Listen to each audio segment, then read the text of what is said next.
Okay. Thank you for having me. Welcome, everybody. My background is as a uh, entrepreneur, serial entrepreneur. Started multiple businesses, and some of them successful, some of them not so successful.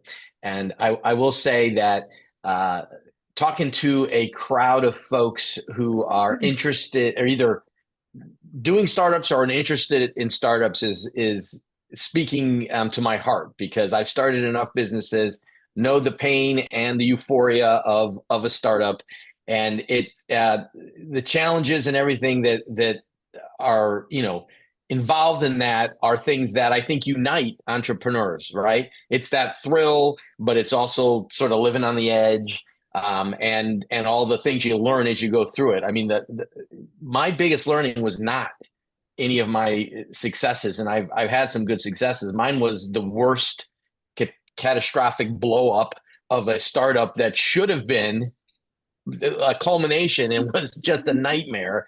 And so whenever I am working with clients, that's the piece I'm thinking about. Like, I do not want that to happen to you, right? So I approach this with a fervor around Main Street businesses. So let me just sort of identify what I mean by that. When I say Main Street business, I don't necessarily mean a storefront on a Main Street retail. I mean a local business involved in a local sustainable economy, who have a community awareness and are part of that business community. Okay. So that's my definition. A lot of the stuff I'm going to talk about today, though, uh, I will use physical Main Street as examples just because it's so easy to use as an example to get across the points. But I want to make very clear, if you're a if you're an accountant, if you're a small business accountant who's operating in a business community, Savage Mill, Annapolis, Salisbury, wherever you are, and you are servicing that community as a small business, you're a Main Street business as far as I'm concerned. I don't care if you have a storefront or not. All right. So I just want to get that clear. Also, when we talk about who are the big boys, let's get our definitions here. When I talk about who are the big boys, I'm talking about monolithic corporate entities. So when I'm using examples, I want to, if you have a small cafe that you run, Ram's Head can look like a very large business, right? Like 7 locations. You know they're doing way more business than you are. But Ram's Head, to me, is a Main Street business. They're involved in the communities they're in. They are not monolithic. They face some of the similar challenges. There's a difference in size, obviously, here in the competitive realm. But to me, the big boys are Verizon, Amazon, Walmart, where you're going up against the corporate entity that's worldwide most of the time, has unlimited resources, has very little knowledge, even if they're in a community or not. They just know they have stores dotted around here, right? So I just kind of sort of want to make that clear as we go. The other thing I will say real quick so everyone understands my biases and where I'm coming from. Um, I'm anti-corporate. I am a huge local business sustainable economy guy. Okay. And when I look at all the economic indicators out there, I feel that to get the society that we want to be part of, it's investing in local business, sustainable local economies, hiring at that level, caring about the community you're in. Those are the things that will get our society where it needs to go, not strictly corporate capitalism. Don't want to get political, but I just want you to know where I'm coming from. Okay. So when we start this out, let me go ahead and get sharing here with the slides. Thank you for clarifying that, Patrick, because myself, as an entrepreneur over the years, I've been through a couple of startups that I launched and then was able to sell one of them off and so forth. And you're absolutely right. I had to start on Main Street, whatever that meant, virtually or locally, but I was local. It was my local resources. If I didn't get that right, I was going to go nowhere from there. So I appreciate you giving us that background. Yeah, and I think we all have dreams about where we're going to go, right? I mean, the story of Apple is so classic, right? Two guys go in the garage, they start playing around with stuff, they come out and they've changed the world, right? You go a couple decades out, they change the world, and we all may have those dreams, and we should have those dreams. But the reality is, most startups, if they become a viable lifestyle business that is supporting their owners, supporting the folks who work there and are part of, a community, that is a good outcome. It may not be where you start as you're dreaming, but that for most small business startups is a nice outcome. Now, feel free to go, shoot the moon, go for whatever you're going for. But when I'm talking about this, I am talking about the realities of operating as a going concern in, in a economy where we're not necessarily trying to catch one of these big boys. We're trying to make sure that they're not stomping us out of existence, right? So, all right. So let's talk about this. One of the first things to know is they have advantages. Okay, we all know that is the case, and I think it's important for us to recognize what those advantages are before we start talking about how we can take those on. I also think it's really important as folks.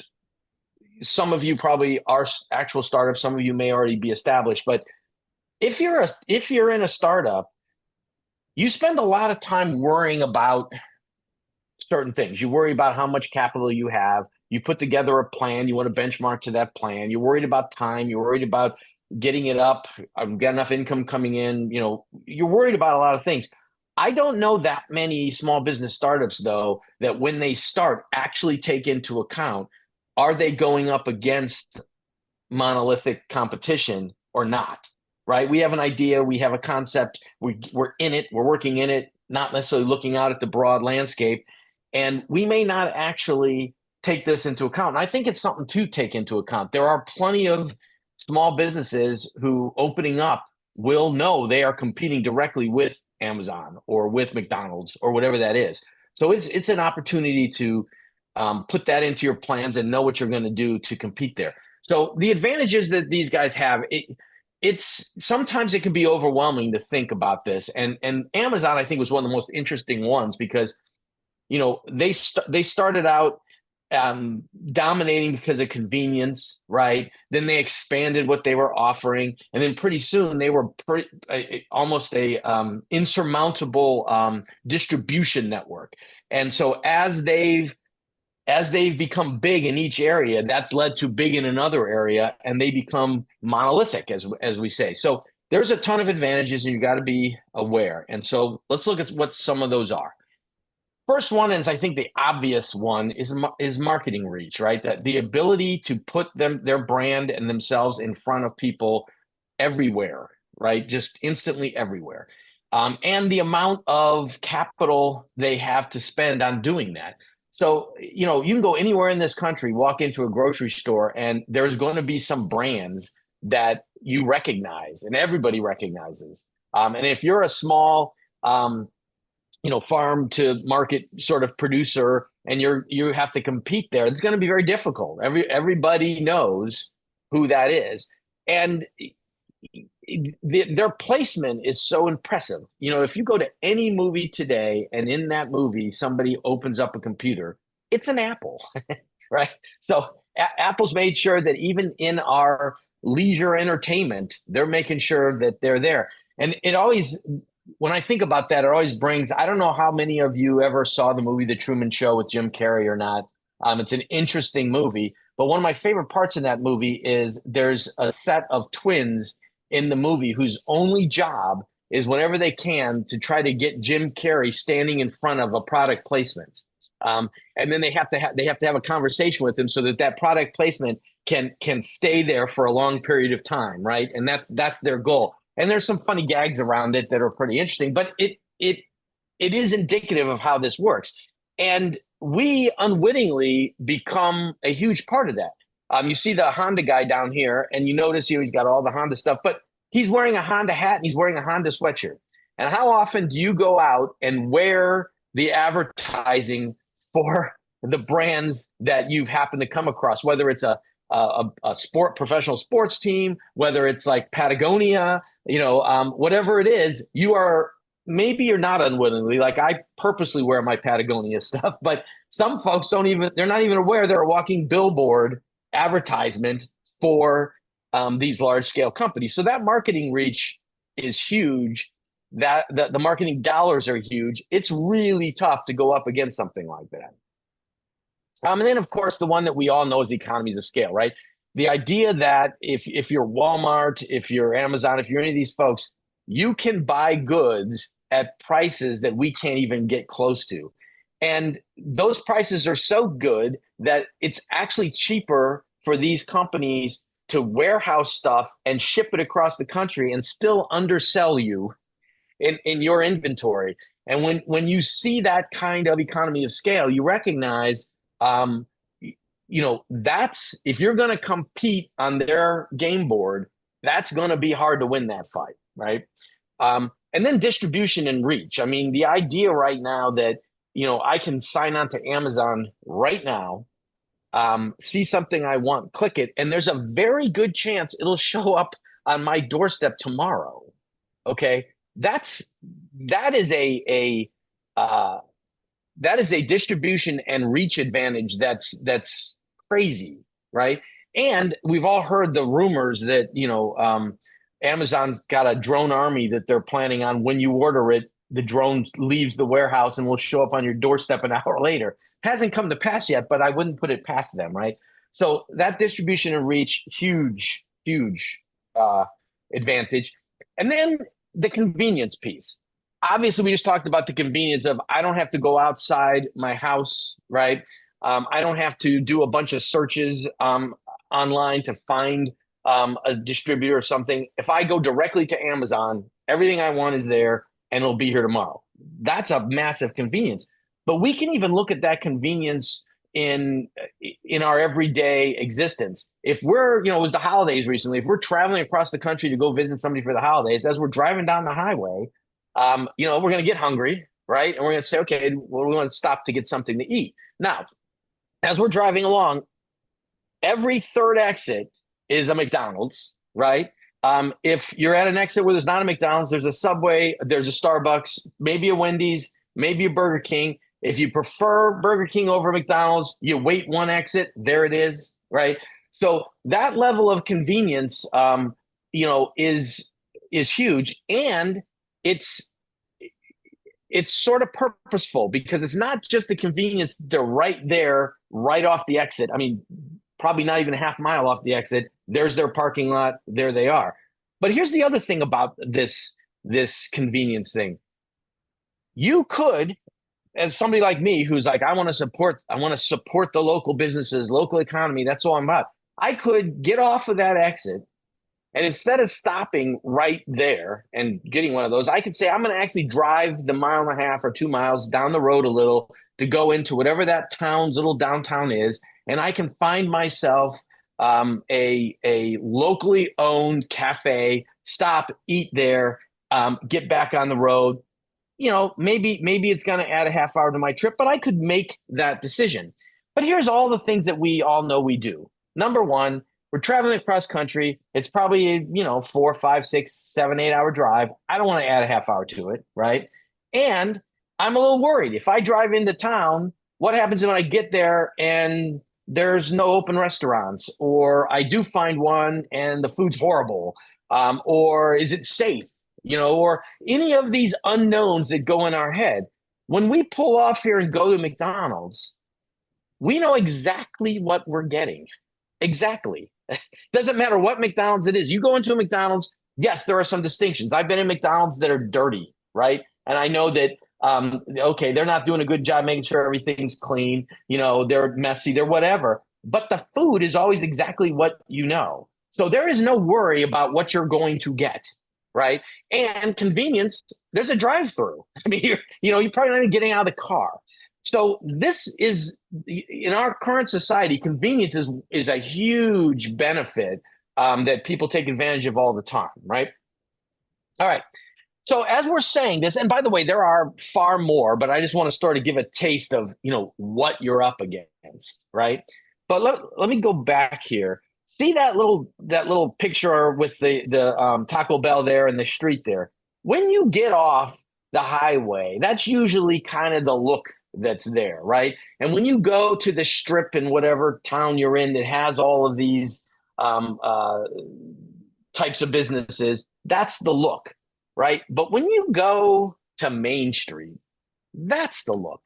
So when we start thinking about what our advantages are, we have to start considering that if we attempt to play on the same game board that all of these big boys want to play on, then we have to compete with price, we have to compete with convenience, we have to compete with a lot of areas that we cannot win.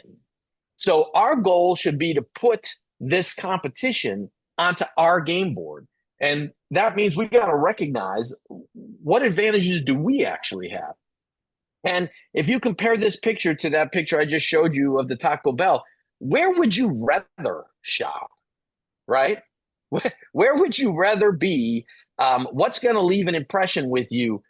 Driving down a full of signs, industrial slash commerce based street, or something like this, right? All right. The other thing that we need to take into account are a variety of things that we as small business owners almost cling to. Like if you ask, well, what advantage does small business have? Inevitably, somebody says, oh, we're nimble, right? And so it's important to look at what that actually means, okay? Because it is true. If a small business is that sailboat right there, right? We know that sailboat can turn around, can tack itself around, turn around, and go in a different direction relatively quickly, right? Whereas turning that plane around is going to take a little bit longer. And if it's a big monolithic, let's call it an aircraft carrier, it's going to take a long time to turn that aircraft carrier around. So the theory that we can be nimble and quick, it's true. The interesting thing here, though, is that most small businesses don't behave that way. And the reason that is the case is because patterns are what make people work. Human nature is pattern based. And the thing that we all have to be really careful about is consciously we can be nimble, but our entire life is run by patterns, because if we didn't, the amount of decisions, constant decisions we'd have to make in a day are insane. So we become pattern.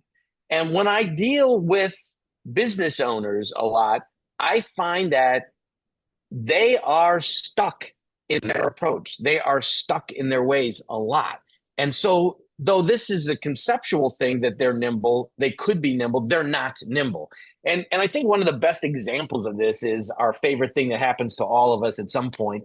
You hop in the car on a Saturday and you're going to drive to visit a friend or whatever you're doing. And you start driving and you're listening to a song and you're thinking, and the next thing you know, you've driven into your work parking lot, right? And you're like, how did I get here? Well, your pattern took over and delivered you somewhere. And that's traditionally what happens in business. We think conscious thoughts about things that we're going to do and plans we have and all this, but our in the business activity takes our whole day up, and the next day comes and we do it again. The next day comes and you may have thought some great thought of something you were going to do, and a month later you hadn't even taken a single step in doing it. So the way that small business needs to take advantage of the ability to be nimble is they have to build a culture of innovation and adaptation. And they have to build it where it's constantly happening, because everybody hates change. Most people hate change.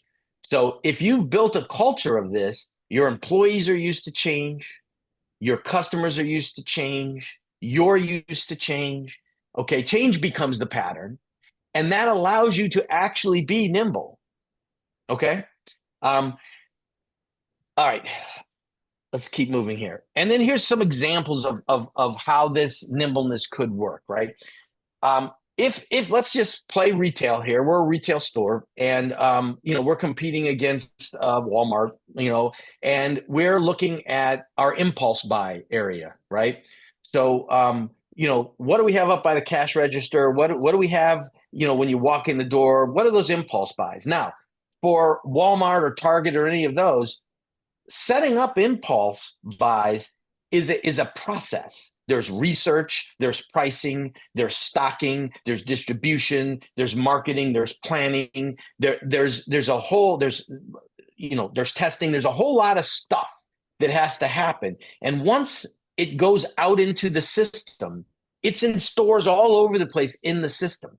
So that's that aircraft carrier thing. It takes a long time to get to doing it, and to adjust from it takes a bit of time also. There's a lot invested. There's a lot of orders that have to go out. There's a lot of decisions that have to be made. You, as a business owner standing in your store at your cash register for impulse buy, right? You go ahead and take whatever it is, sit it up next to the cash register, put a price there, stand back, and over the next week, you watch what happens. Are people buying it?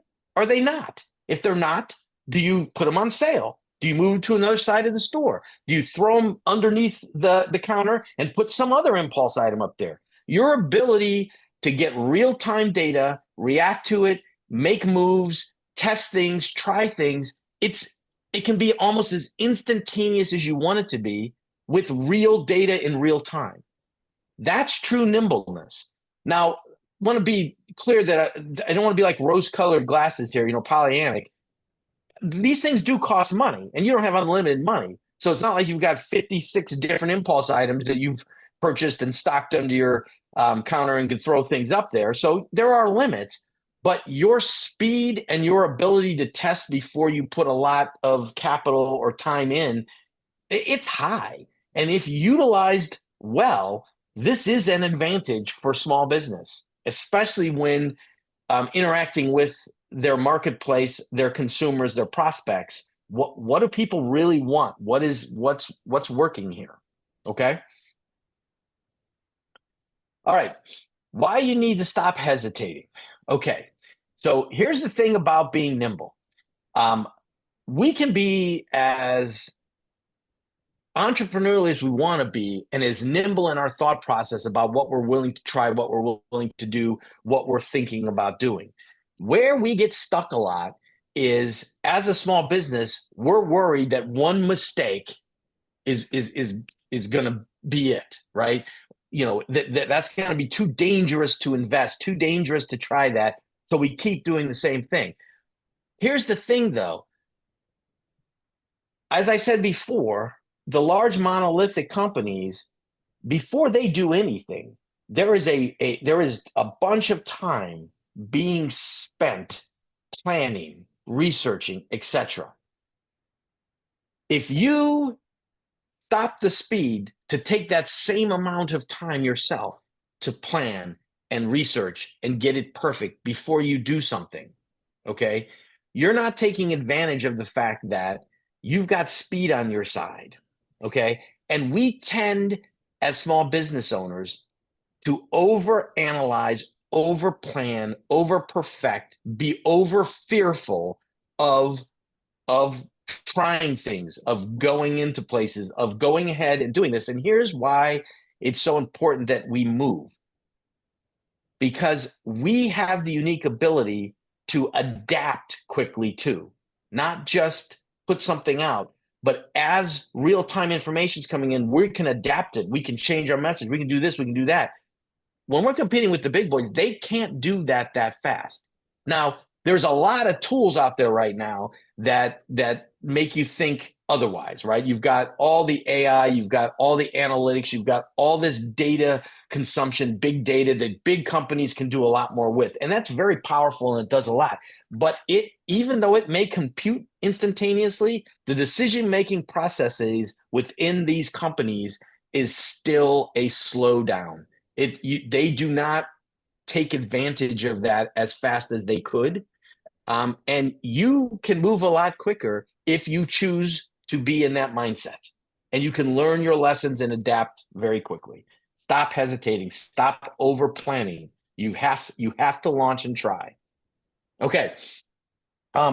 Here's my favorite advantage that we have, and that is community. Look,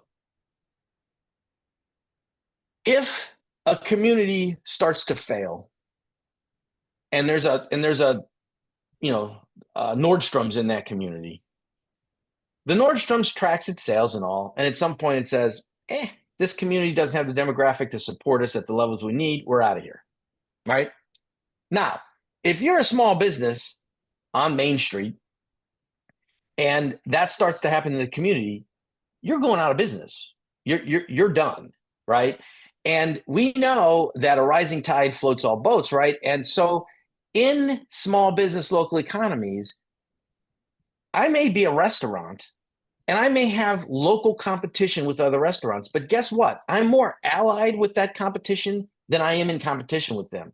Because I know that if I'm on, let's say, Main Street in Annapolis, and too many stores are empty, the whole economic piece is going down, right? People aren't coming anymore. It becomes that cycle. I don't want empty storefronts. And I also know that if I'm a destination economy and we as a community are drawing people down here because of whatever it is that attracts folks to that, I'm going to share in that attraction. So all of us doing our part to bring that together is a big deal, right? And I also know this. If I'm an Italian restaurant, I may have my regulars who every single day show up and eat there. But there's a lot of folks who come in and they eat there one time and they're like, hey, we ate Italian last time. Let's look for something else. How about sushi? How about French? So we're going to share a lot of these customers as we do this. And I want to repeat this. I'm using the examples of physical Main Street, but this is actually true across the board. Okay. If you're going to go to a local bank, you've got more than one local bank to try, right? So we have to be careful that we don't look at, we are competitive and we should be. We should use that competition to make our businesses as honed as they possibly can be. But when we're allied as a community, it lends a lot to the overall health. And it's not, business folks don't typically like to hear the word union and unionized. But the truth of the matter is, small businesses behaving as a conglomerate, as a union almost in local economies is one of the most powerful ways for them to make sure things go their way. And the other thing about community that's super important here is it breeds loyalty, right? Your customers, a lot of your customers live around the area. You know them in the community. They know what's going on. You're participating in some of the same exact events, the different decisions that need to be made in the community. All that, as you participate, you become part of that community. People see you as part of the community. They're part of the community.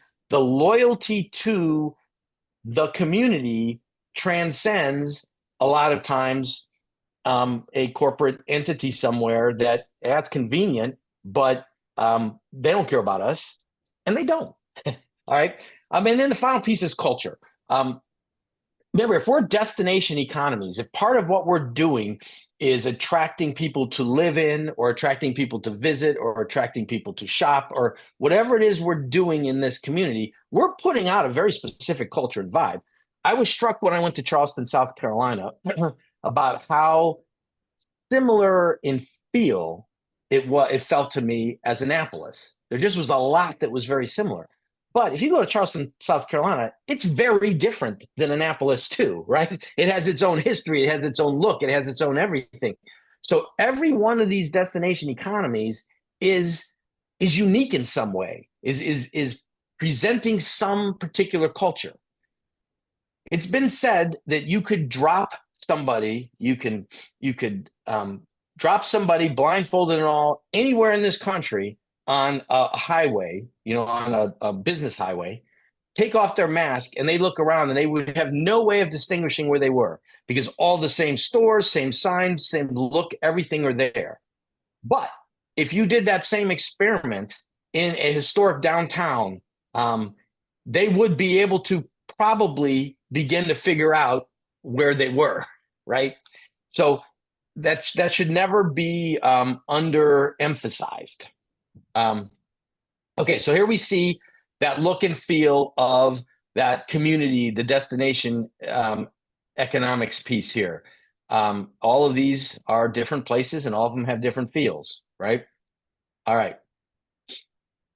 Now, this is the most actionable and the most instantaneous impact advantage that small business has over the big boys. And that is relational versus transactional customer service. And this is truthfully huge. We all, the complaints about customer service and how it's no longer that important, and all the horror stories that you get of trying to deal with Verizon or somebody like that when you have a problem, it highlights very quickly the difference between a transactional and a relational customer service. And some of the problems, like if you were to go 5 years, 10 years ago with some of this customer service problems with Verizon and stuff, there weren't some of the tools that exist today that they're using available. So for instance, you go on to their website now and you instantly get a answer bot, a chat bot or whatever to try to answer your questions. And, there's a lot of technology being used by them to try to help you solve your problem. But you have to remember something here. That is still transactional. Their goal is not to interact with you and establish a relationship at all. Their goal is to keep you as quiet and non-noisy as possible to complete the transaction so that they can take your money and not have you cost them money by complaining about anything, right? But as an individual or as somebody who has a unique problem or a unique way in which you need something answered, they don't care.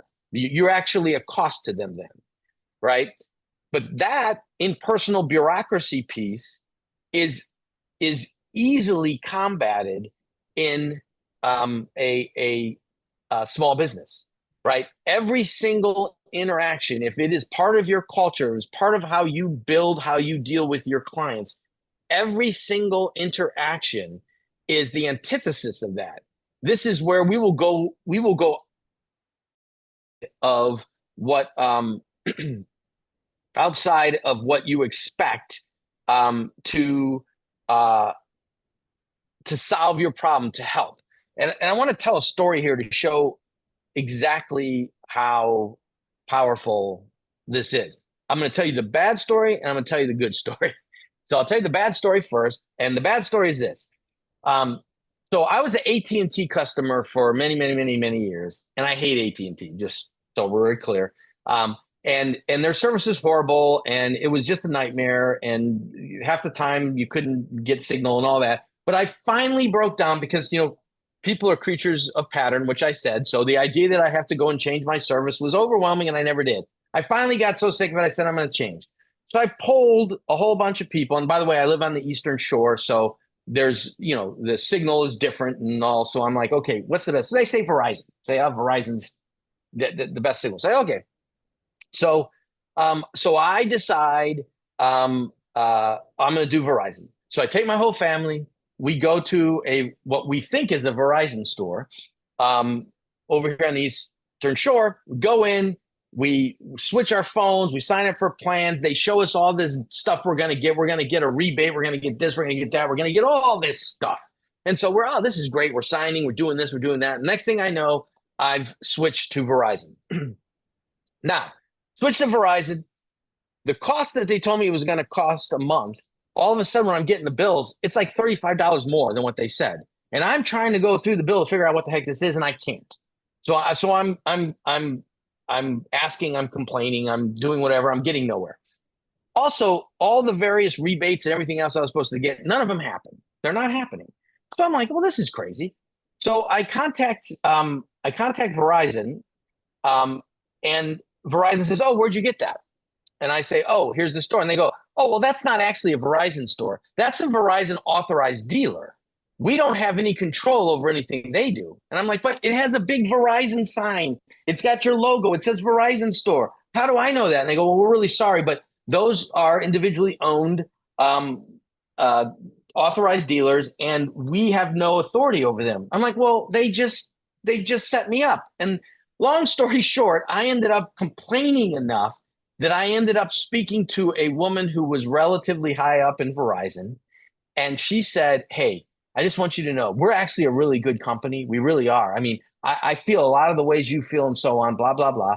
But there's a lot of stuff that we do sales wise that I don't really agree with. And I just want you to know that the next time you deal with Verizon, go to the Verizon that's located in Harbor Center in Annapolis, because that's a real Verizon store. And so everything that happens there will be honored, and they can solve any problem you have. So now I have to go there every single time I want to do anything, because I'm even scared to call a Verizon thing, because I don't know if this is real Verizon or somebody else, right? So, it's like, okay, what was that? What train did I just get hit by, right? Okay, now let me juxtapose that with this story. So I was doing a presentation on the Great Small Business Plateau, which is one of the things that I speak about. And I was using examples of this relational versus transactional piece. And I had a person come up to me afterwards, and he wanted to tell me this story. And here's his story.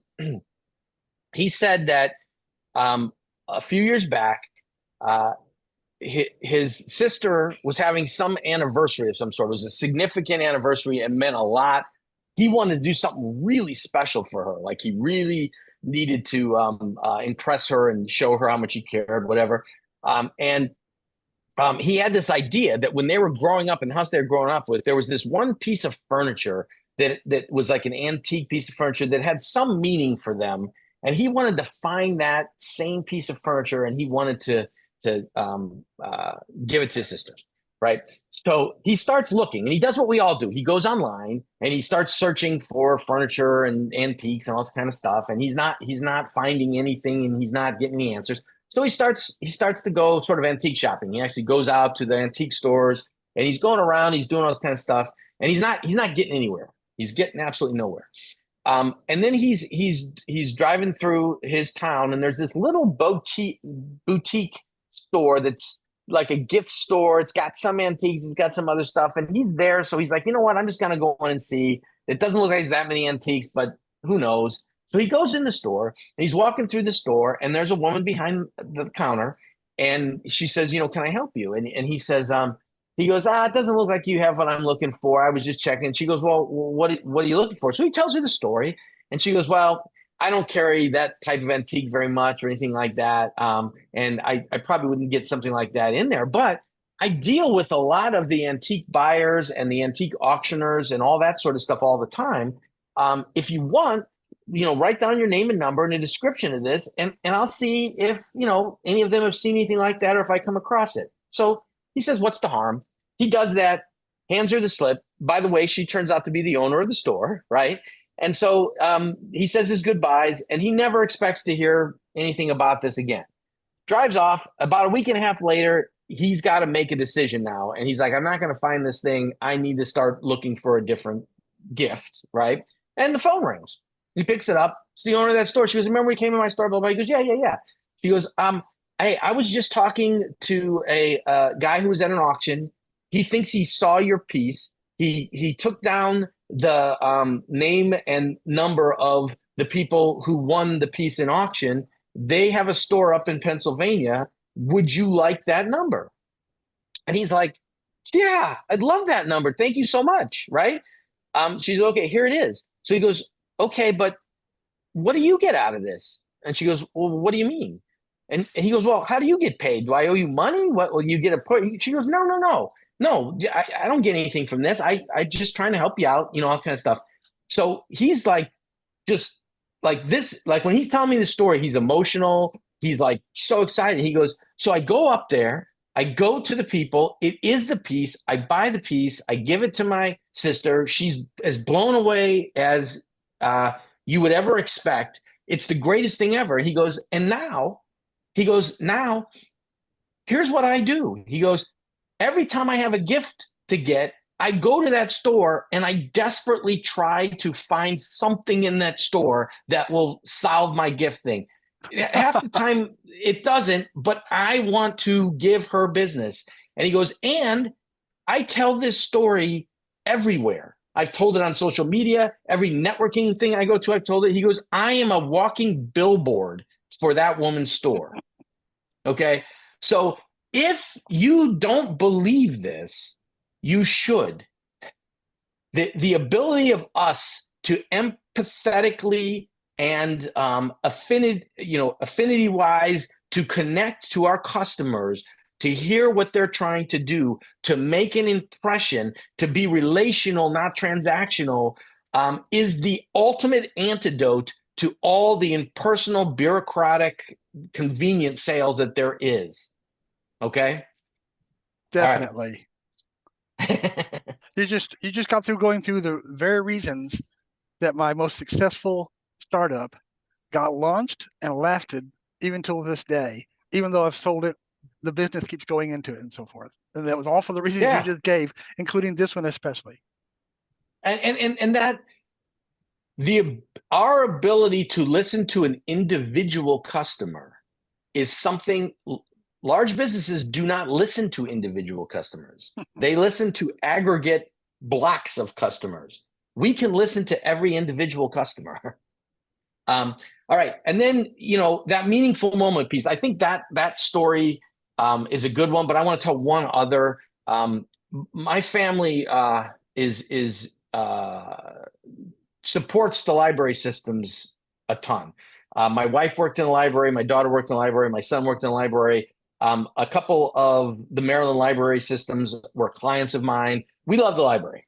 But one of the things that struck me the most local library wise, and this isn't necessarily business, but it is community organization, right? It is serving customers, having impact in the community. And one of the things that happened for us was my daughter was an avid reader, and she read like all the books in the library. And the children's librarian at the time paid attention to what she read and stuff. And at one point came up to her and said, hey, I've got this series of books that I really, really believe is something you would want to read, right? And so April's like, okay, let me try it out. So April started reading these books. They are her favorite books. She became obsessed with them. She read them all. And then she also went and bought the CDs to the audiobooks to listen. So for about 5 years of time, and I think she still does this in college, by the way, but for about 5 years of time, she would play one of the books, and it was random. She'd pick a CD. She didn't have to start at the beginning of the book. Didn't matter which book. She would just pick a CD, put it on when she was going to bed, and just let it play the whole time she was going to sleep, right? So I never read I read one of them, but I didn't read them. But I know all those books because I had to listen to them for 5 years, right? But the point of this was this book had an incredible, tremendous impact on her. And it was one of those landmark moments as she was growing up that is told and has influenced what she wants to do and everything else. And it was very much a relational moment of customer service between one person in an organization and one customer. And imagine how that multiplies with the number of people that walk through that library, the number of kids who are reading books there. If she's doing that at that level, the relational impact, the community impact she's having is huge. Okay. All right. Final little one that I want to talk about here that is an advantage is our ability to present an authentic brand. And by authentic, what I mean is this. We all are in business to be in business.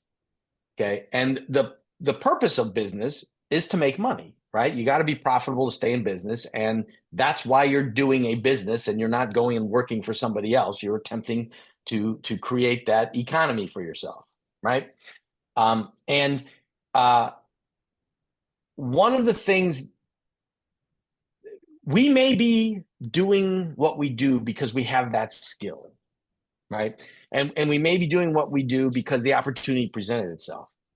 But in each one of us as an individual, we have additional purpose. And that purpose comes to play in who we are in our business, right? What our focus is in the community, the things we care about, how we treat people, how we interact, how we do things, what we think. All of that is incredibly meaningful. And most small businesses are not just profit driven, they're also mission driven. People are in it because they want to help people, or they, whatever it is, there's a greater purpose. And small business has that ability to say authentically, not sell somebody. Verizon tells us that they're customer friendly. They're not. Okay. Doesn't matter. They're advertising that they are. If you're customer friendly and you put out that vibe, we are customer friendly, and that's your focus, and you truly are, then people who care about customer friendly are drawn to your business, right? And when they come in, because that is your purpose and you do that naturally, they leave happy. They leave as a raving fan because you delivered what you said. It wasn't, one of those bait and switch things where you claim to be this, but you're really this. You just need to get them in the door. This is you projecting that true, authentic, purposeful brand, why you do what you do. That creates raving fans. That creates people who want to stay doing business with you. That is a complicated thing to make happen. So I'm only brushing over that.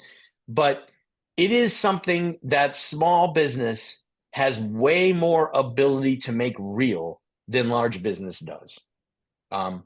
So the whole culture and brand, super important. All right. So the next thing to know is this. It is really nice to be able to lay out how small business has some advantages over big business in theory.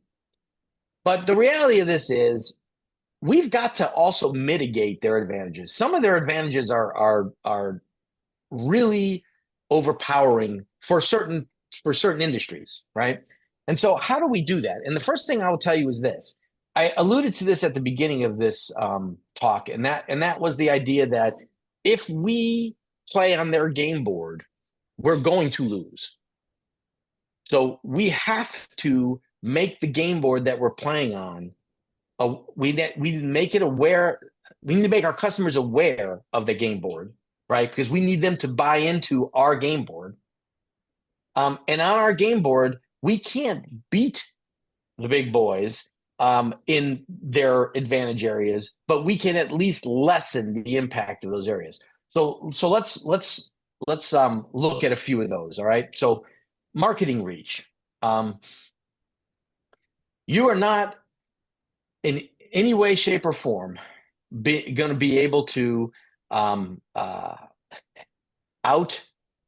spend in marketing any of the big boys, right? And in fact, most small business budgets in marketing are drop in the bucket. But one of the things that small businesses can do really well is guerrilla marketing, right? The big boys don't even pay attention to that. And guerrilla marketing plays really well into what we've been talking about around community, around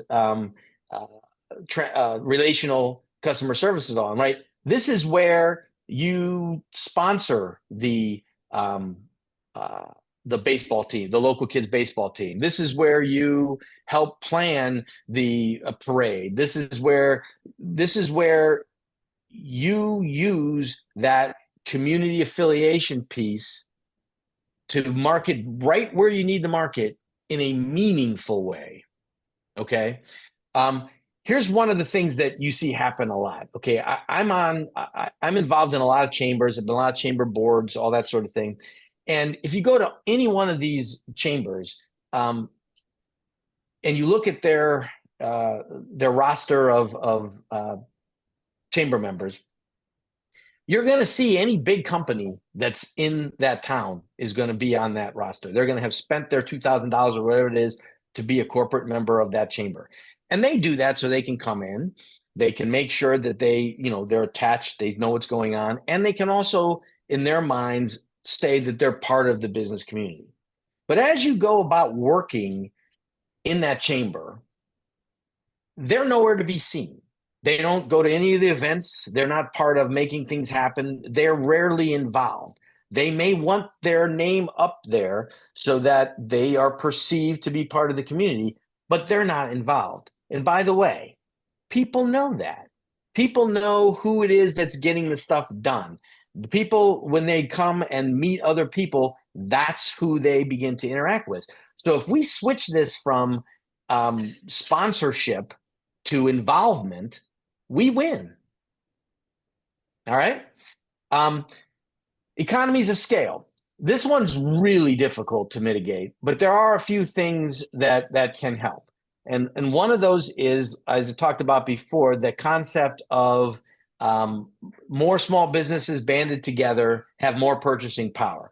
And you see this a lot with like regional associations. I work with a bunch of printers who have a little regional association so that they can buy paper and other things at better pricing than they would buy individually. Also, I know of a couple of tchotchke sellers who do the same thing so that they can get their stuff at a lower price. It's still not the same pricing that Walmart's going to get or Target's going to get, but it definitely mitigates some of the damage, right? And then, convenience, distribution. I think being really inventive in this area is what gets you somewhere. I'll give one example, right? I'm gonna order something from Amazon. I order it from Amazon. It arrives the next day. It comes in its box. I got it. The convenience, the price, free delivery. I don't think I can compete with that. But one of the things I can do is make it worth your while to go ahead and get it from me because of something else. Change the game board, right?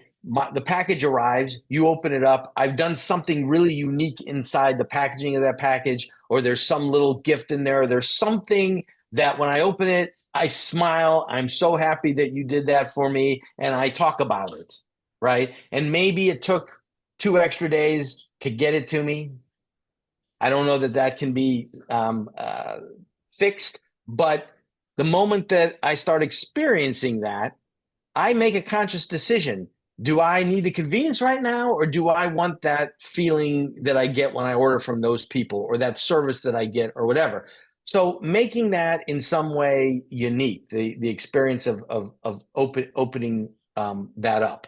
And I think there are other things. I want to give one example of the delivery of this, the marketing and the nimbleness and the relational sort of all mixed in. Because Yes, definitely. we just had a master class in adaptability and innovation brought to us by COVID, right? So as small businesses, as business, when COVID hit, there no warning really to us as to what to expect and what was going to happen. And timelines were never accurate. What was allowed was never sure. Our ability to be able to adapt and figure this out as we went was like at its height. That was something that needed to happen. And I had a whole lot of clients going into COVID, and I watched, and I couldn't help but watch what my different clients did. One of my clients immediately shut down, laid all her people off, shut the doors, said, I'm going to hunker down. I'm going to wait this out, and I'm going to hope that I can come back afterwards. Okay. One of my clients recognized what was happening, went and got one of the state of Maryland $100,000 grants to change over his production stuff to be able to produce PPEs and stuff for the medical community, and immediately shifted, super innovative, shifted what he was doing, got an award for it, all that sort of stuff, but just recognized what was happening and made the most of it. But the story that I like to tell is a local restaurant that, because the restaurants, as we all know, were hit incredibly hard. And this local restaurant looked at what was happening and wanted the first to immediately say, you know what, we're going to do curbside pickup. we're going to let people call in and place whatever orders, and we'll put it in a safe place for them to pick up, and started shifting to curbside, carry out, that sort of stuff. But then they went a couple of steps further. They put out on their website that if you wanted to have a dinner party, because people were bored out of their minds, you didn't just have to buy the prepared food. You could buy from them all the ingredients, the menu. Like, it was beautiful. It was a menu, all the ingredients, the instructions to make everything. So it wasn't just the food. It was that you would pick this thing up, you'd go home, and then it was everybody had to prepare it. You set the table with the menu. I mean, it was like a little gathering, a little fun thing to do, right? Then they added a food truck to this. So then they said, okay, we're going to take a food truck and we're going to say we're going to be in this neighborhood on this day of the week. If you place your carry out orders, we will bring it to the neighborhood. You can come out of your house, walk up to the thing like an ice cream truck. We'll hand you your food. You go back, right? And we're also going to bring mixed drinks in this truck. So you can also say, we're going to have a margarita party, or we're going to have this or whatever. So people would come, get all of that. Well, guess what that did for them? They pull into the neighborhood, and all the neighbors who didn't know about this and didn't hear about it, they're like looking out their door, and there's this truck out there, and all their neighbors are coming out and walking off with mixed drinks and big things of food. And so of course they're coming out and go, what is this? Right. And so this idea that not only did they mark that was relational customer service, they were extremely nimble. They were creating magic moments. They were marketing, guerrilla marketing, right? People are going to remember that this happened, and that carried past COVID, right? I mean, that reputation, everything they did, launched them out of COVID back to what they were doing before. That kind of approach is how we all should be thinking, because that's what we can do that a Verizon can't. Well, that Patrick, is my that's a talk. good point. I'll tell you that was excellent stuff, and it makes me think. Okay, here we are at 2025. It's not too late to do something different right now to launch our year with like that, like you just described. I'm not sure I'm going to do that, but I know that the business that I created that did the best, a tech business that finally went across the United States and Canada and became one of the dominant players in its industry, was built because it started as a small business software, enterprise-wide software, for the first handful of customers. And each customer that got across the country was a small business in their local town, in their local neighborhood. But because of the product, they were now able to extend their reach throughout the nation by connecting with other small businesses using my software as a networking and business, a way of combining forces. So everything you're describing is just absolutely correct for a startup.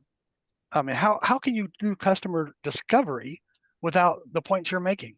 That's relational is customer discovery. I'm blown away. The point is, I'm blown away. If anybody else has a question or a comment, please take over from me, because I'll start ranting. This guy really brought some good points home to me.